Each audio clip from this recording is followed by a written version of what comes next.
So we are pulling from the awesome National Insert Weird Thing Day Here calendar again for today's soap, and I'm actually really excited for this one. But before I tell you what it is, hello, I'm Mrs. Soap and Clay. Let's make stuff.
How's it going, Sudsers? Welcome back to the channel. You are here for day 138 of 365 days of soap, and today we are doing another National Random Weird Thing Day.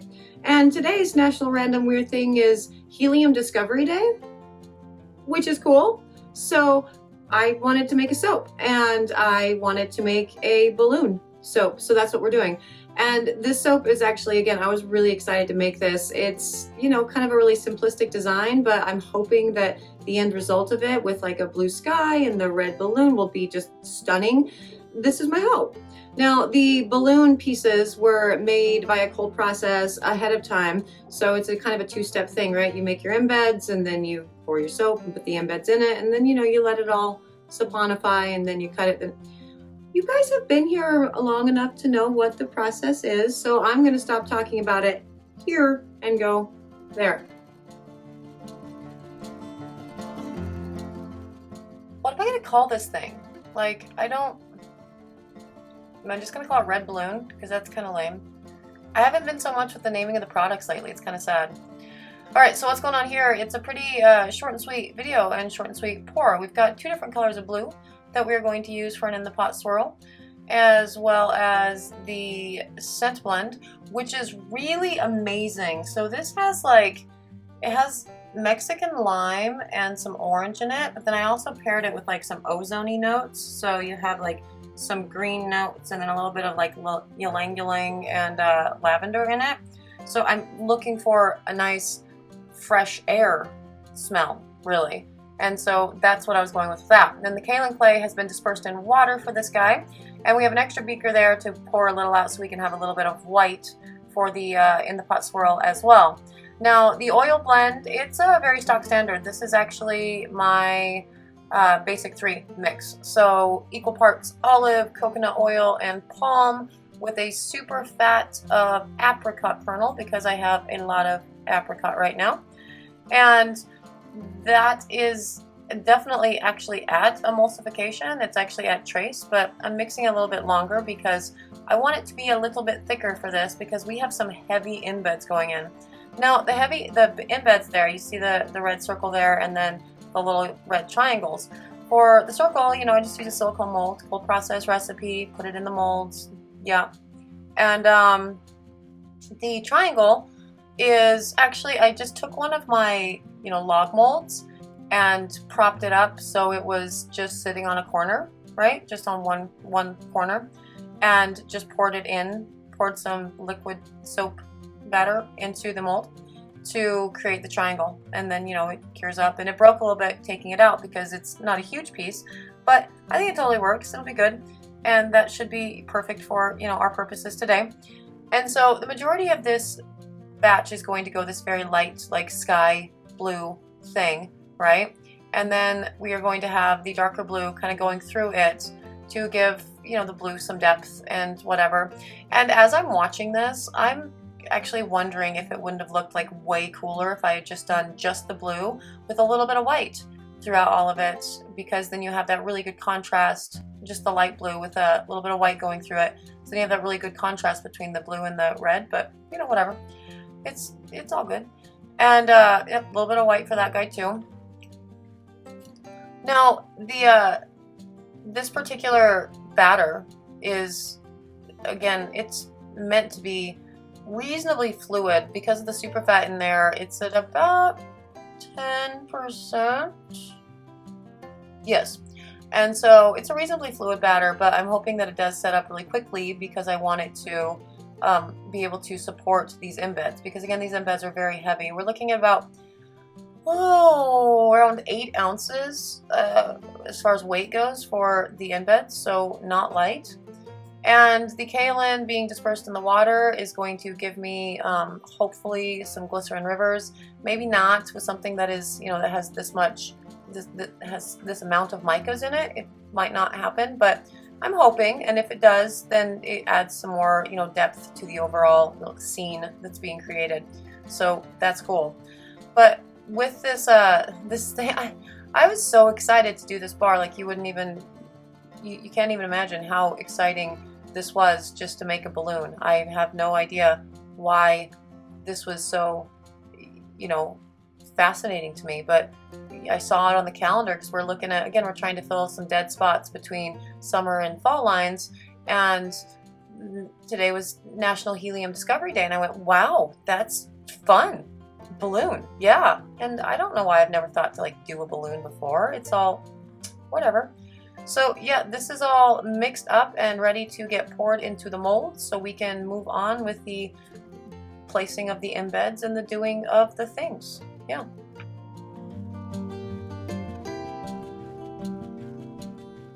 Seriously, what the hell am I going to call this bar? I have none ideas.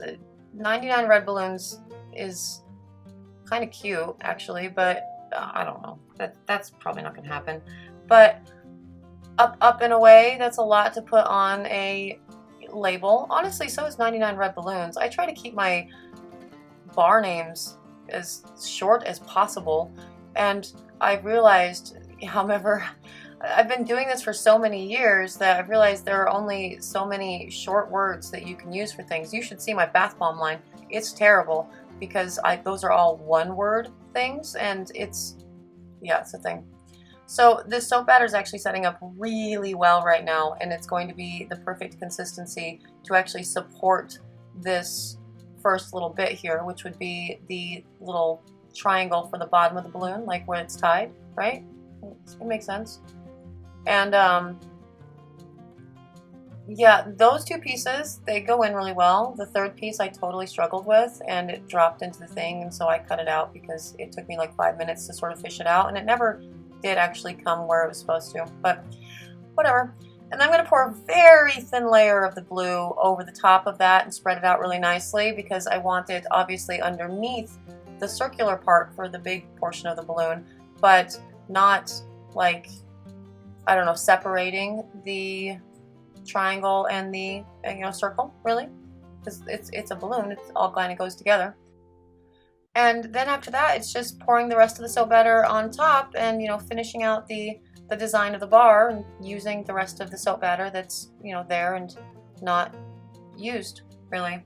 And yeah, that's kind of it. It's super duper. This is a really simple pour, but some of my most favorite ones end up being the really simple pours, so that all works out.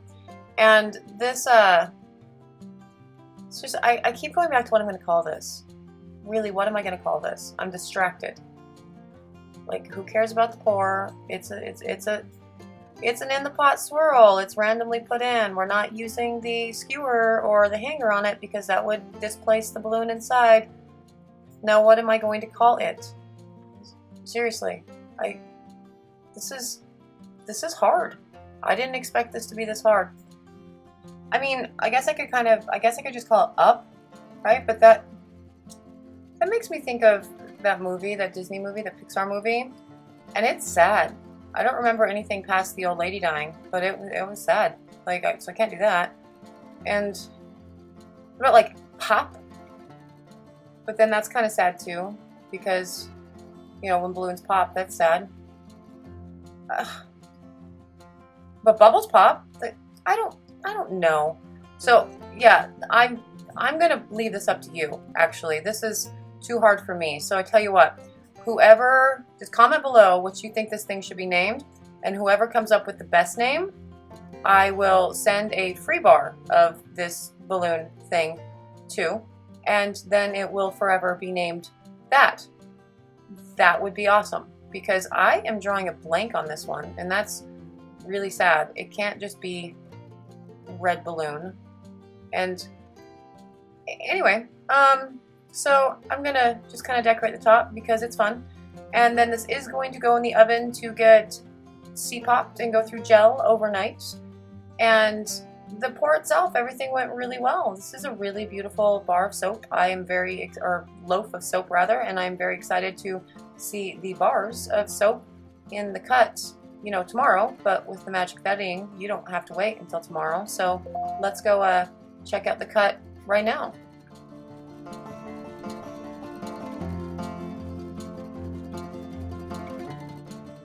Saddest kid ever would be the worst name. But you know, when a kid loses their balloon, like, that's a sad day when they let go of their balloon, their helium balloon, and it floats up to the, yeah, that's a sad day, but that's not a nice thing to call it.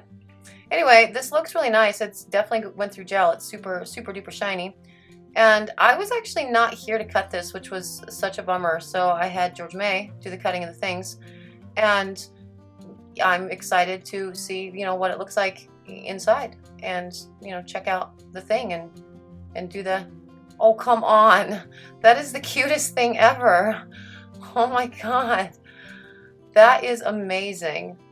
Oh, I love that. I don't think the dark blue ended up being too much at all. I think it's perfect. This is really beautiful. Oh, what a nice bar of soap. That makes me so happy. That's great. Oh my gosh. Seriously, what are we going to call this? Now with these bars, and I'm not going to show you the bars because I forgot to film it and then take pictures because I'm terrible at all of the things. But I went ahead and carved the little string into, you know, the end result thing, because I think the string would really make it. That is beautiful. That is such a cool bar. So I think the string really like ties it all together really perfectly. So I went ahead and carved it in, and then just like used a little mica line to paint in the black mica inside of it to really, oh, that's perfect. Look at that. Look how beautiful that bar of soap is.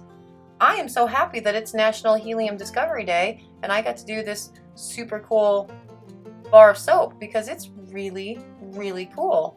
And that is my first attempt at a balloon soap, which is actually really weird, but maybe it's because I can't figure out what to name balloon soaps and I'm having a difficult time.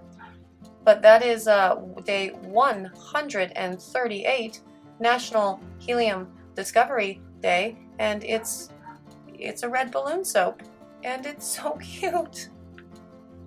Oh my gosh, those are the cutest things ever. I am so, yes. It's beautiful, and you know, the balloon with the sky and the, I love this soap so much, and it's such a like simplistic design, right? There's not a whole lot going on. We don't have complicated layers or sculpted layers, or any sort of weird whatever, but it's still so fun. And I love the scent blend on this. This was really good. I use it a lot in my soap making classes at the shop, and it's a very big hit among, you know, the people who are coming in for classes. So I thought I would use it in one of my soaps, and I love it. It's perfect. It totally smells like, you know, air, but fresh air, and not like, you know, smoggy air or whatever.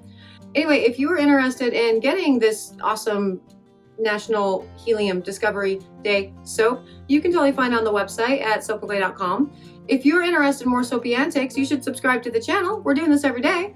And yeah, for those of you who are here every day, thank you so much. I really appreciate you sticking around for this crazy, fun, awesome experiment that we've been doing. And for me, for today, I am all done. So I will see you all tomorrow. Bye.